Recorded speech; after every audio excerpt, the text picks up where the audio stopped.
course. Well, thank you so much for having me today. I thought I would tell you a little bit about sort of how I got into this work, sort of the pathway that I followed. But before we do that, I just wanted to sort of make a couple of opening comments. And the first, to sort of build off of what Albert was saying in the earlier session, what we're kind of looking at nowadays is the privatization of what we used to call COINTELPRO in the old days. What I used to say, and whenever you say something, you have to be open to the fact that the facts on the ground might change. And this is one of those cases, because I used to say that it was more important to work on surveillance from the government than it was to work on sort of private or corporate surveillance, although both were important. And my reasoning was, well, the government can lock you up and take away your freedom. And the private companies, well, they can try to sell you things, right? It's an advertising model. And as time has gone by, we have seen that these two sort of, threads or sectors have basically woven themselves together into one large panopticon. And now there is literally almost no difference between government and corporate surveillance. We can basically call it GovCorp surveillance. It's one sort of woven together web, and it's frightening. So in terms of sort of how I got here, I am the executive director of Media Alliance, which, as Vahid had mentioned, is a democratic communications advocate. It's really a legacy journalism association that has been around since 1976, way before me. I came on to run it in 1997 after having spent the previous, I came on to run it in 2007 after having spent the previous 10 years as sort of an assistant director, leaving and coming back. And Media Alliance was in the category of organizations that sort of saw the internet and the digital platforms as kind of a liberatory, exciting kind of technology that allowed us to connect with people all over the world and have all of the information available to us at the touch of a button. In other words, we were at least to some degree the kind of Silicon Valley evangelists that many of you might have been as well. We saw the internet as this amazing thing that would really change how people communicated and exchanged information, and in many ways would sort of decentralize and empower communication networks. We sort of started to get the idea around 2011, 2012 that we were maybe wrong. And Edward Snowden came along to make that extremely clear. But there were also many other strains that happened around that time, including what we found out that AT&T was doing in a little building on Montgomery Street. I was actually protesting at that building. On Folsom Street, 181 Folsom Street, which is an AT&T building, which, as it turns out, had a direct link to the NSA. And I was protesting at that building, just like I was protesting the NSA activities all over the place in 2013 and 2014 with our groups and groups like EFF and Restore the Fourth, and feeling sort of frustrated because as much as we marched down Market Street in San Francisco, it was hard to believe that the NSA was hearing us. And I heard about, at that Folsom Street protest, some stuff going on in Oakland with a Homeland Security network of some kind. So I decided to go check it out. And in going to a city council meeting, and I hopped up and said, I don't think this is a good idea. And I met some folks from what was then called the Occupy Oakland Working Group on Privacy. And I joined it immediately. And over the course of the next couple of months and years, we mounted a citywide, massive mobilization to stop this project. It was called the Domain Awareness Center, or DAC for short.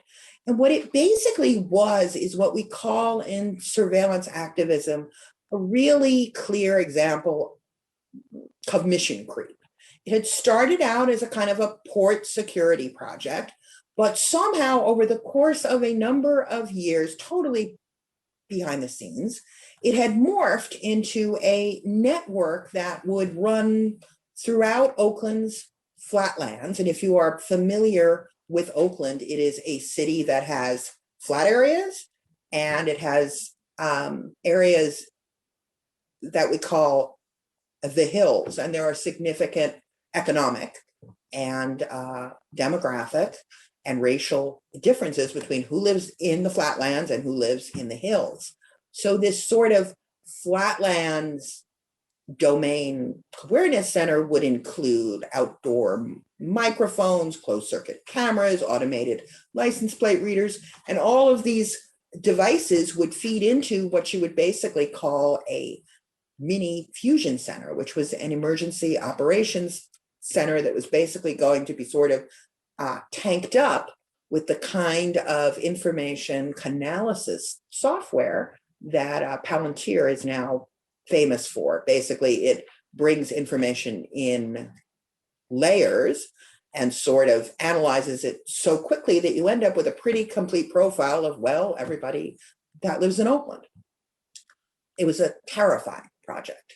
The fact that we fought it off was one of the great early victories in sort of what we now call surveillance or privacy activism. And when it ended, we all sort of patted ourselves on the back. And then we thought, well, what's going to happen next time? Because we know that these projects, these technologies, these efforts are going to keep on coming. And you can't, well, you can try, but the odds of mounting a successful citywide mobilization against each and every one is tough. So with the help of some other put together and developed what we call sort of a transparency framework around surveillance. And these are ordinances that are passed by cities and sometimes counties that basically require that any sort of surveillance acquisition by a local government has to be transparently presented. There have to be use policies that say what you can and can't do. There has to be a surveillance impact report. So there is conversation and dialogue about what is going to be the impact of this on the people who are being watched. And an annual audit each year that sort of says, this is what we did, this is what happened, it was successful at these goals, it was misused in these ways, etc. And that framework is now in place in about 25 cities across the country, including about a dozen in Northern California. It has been accompanied by a set of bans or prohibitions on certain particularly frightening kinds of technology, including facial recognition software, which, as everyone knows, has an error rate for certain demographic categories that is insane. It's up to 1/3 for people who have darker skin tones, for women, and for young people under 25. And that is basically all put together more than half of the population. And we now have approximately 4 or 5 cases that have been recorded of people who have been misidentified by facial recognition and thrown in jail for crimes that they did not commit. And also predictive policing, which if you're not familiar with it, is basically the technology that appears in the book and film Minority Report, and seeks to sort of pre-identify both locations and people who are predisposed or more likely to supposedly commit a crime, so that police can do, shall we say, proactive or predictive policing. And if you think the Constitution says that you are innocent until proven guilty, well, predictive policing has another version of that. We probably are looking at facial recognition bans or restrictions. I think we're up to about 16 or 17 cities across the country, and predictive policing is 2. So the reason that I bring this all up is to basically sort of emphasize a couple of things. One is that activism always begins at home. It begins locally. The easiest and simplest and most direct thing that you can do, because of course we're sort of faced with this whole both national and sort of international network that feels overwhelming. And, you know, analysis paralysis is extremely possible when you talk about privacy and surveillance. And so the question is, okay, what's in front of me? What is sort of down my block in my neighborhood? Can I sort of, you know, take that piece out and try to take specific,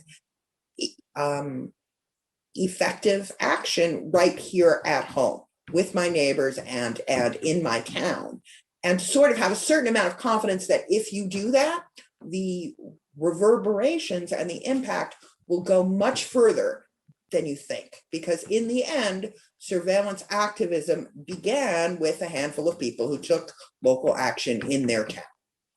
And this has national and sometimes international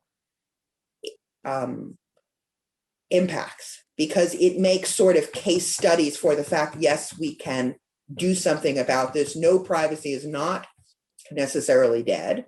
And yes, there is sort of a route to fighting back. And I think that's enormously important, because if you follow privacy news and surveillance news like I do, you understand that it's basically a daily onslaught of bad news. You hear about this and it's outrageous. You hear about that and it's outrageous. And so, you know, maintaining a sense that there is a fight that we can engage in, and here is what it looks like, and here are some steps that we can take, is, I think, extraordinarily important if we have any hope of sort of pushing back in a meaningful way.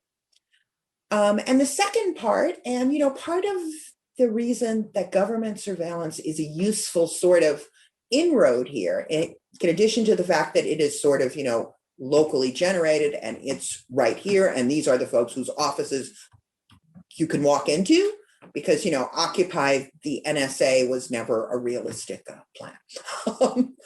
It doesn't work that way.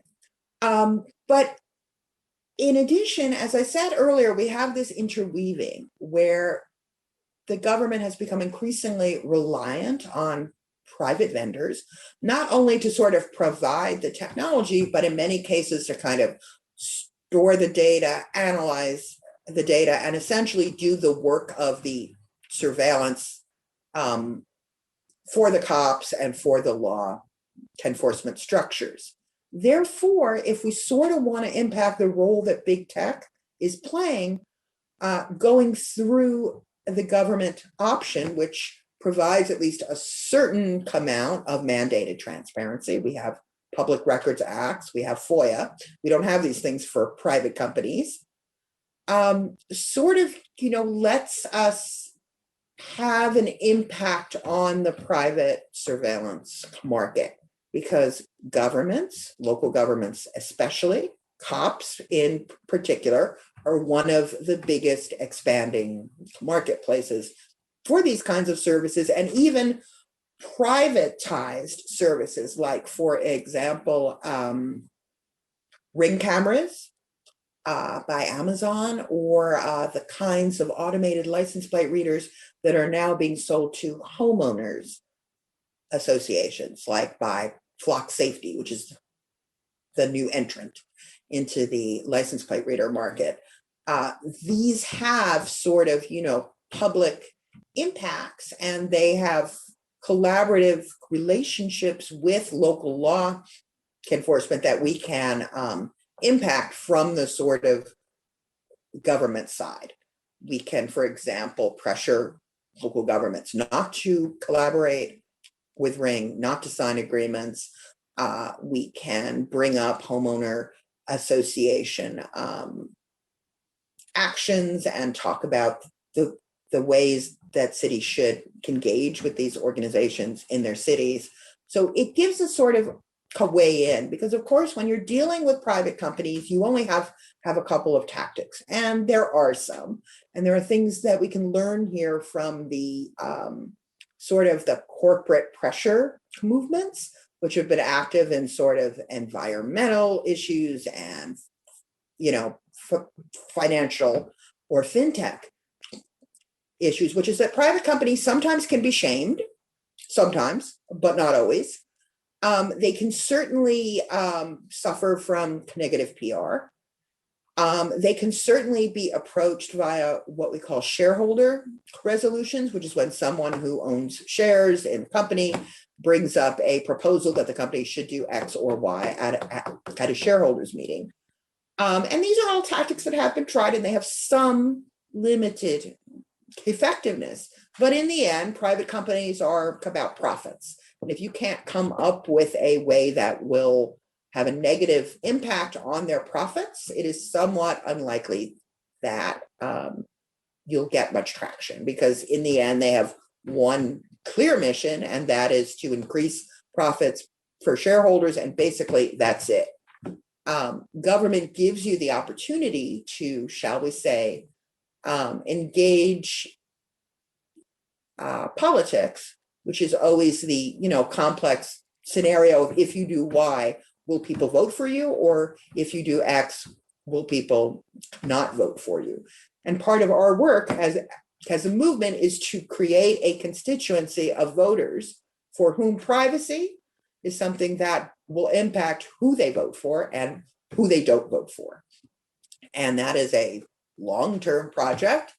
And I want to be clear, although people don't always see this, this is not a partisan thing. It is not that Democrats are more privacy friendly than Republicans in this country.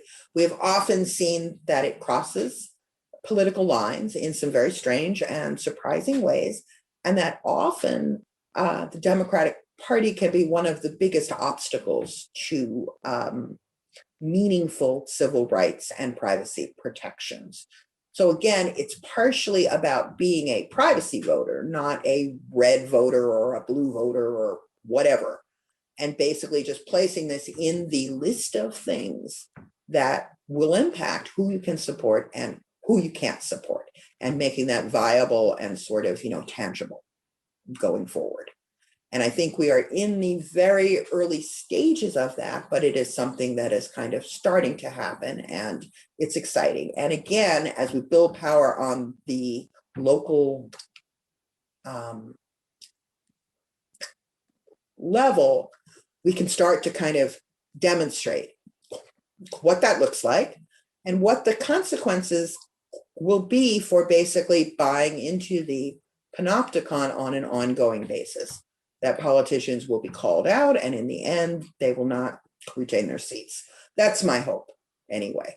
So let me kind of basically stop there. I think that, one of the most important things that I can kind of say, once again, is that local activism is possible. It only takes a handful of people. I want to be clear that the former Occupy Oakland Working Group on Privacy, which is now Oakland Privacy, really is just a core group of a dozen people or so. It doesn't take an army. It just takes people that will prioritize it and that will work.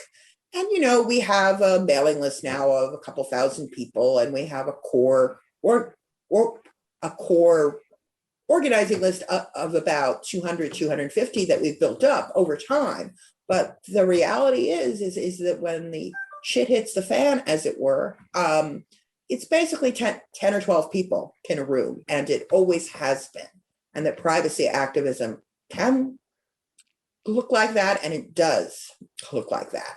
So, you and your friends can be Las Vegas privacy, or Atlanta privacy, or Chicago privacy. And it very much works that way, and it should. And hopefully we can sort of start to make some dents in the panopticon. We are never going to have a surveillance-free society. We never have. To go back to the old COINTELPRO, this has been going on for a very long time, starting with the old-fashioned wiretap, and sort of here we are. But as the scope and the scale and the speed and the automation increases, the impact on people becomes much more profound, because it is not occasional. It is not what we call targeted surveillance. It is mass and bulk surveillance. And so the impact on people, which used to be limited, becomes increasingly manifest every single day. We know, we tell jokes, right? We have no privacy. The NSA is listening as we chat on the phone. We look at the advertisements and we laugh because, we were speaking to someone about having a baby, and all of a sudden we get advertisements for this. We know that they're listening and that they're watching every single thing that we do. And the flip side of that is that broad-seated awareness, has the capability to sort of translate into a broad-seated movement. Because when everybody is impacted and everybody knows it, then the challenge is not so much to explain to people that it's happening, but just to develop those routes for mobilization and activism, and that understanding that there are in fact things that we can do. What we say at Oakland Privacy is not that we're going to shut it all down, although we'd like to, but that we are going to sort of, slow it down and, put some burden on those who would watch us all of the time, to demonstrate that what they're doing is effective, that it's necessary, that it's unavoidable, that it serves a purpose. And that if they can't do that, they're not going to have, shall we say, a walk down the red carpet. In other words, it is not going to be easy for them to walk us into the police state of the future, and it shouldn't be. So thank you for having me, and I look forward to our panel coming up, I guess, in about 20 minutes. Greatly appreciated, Tracy.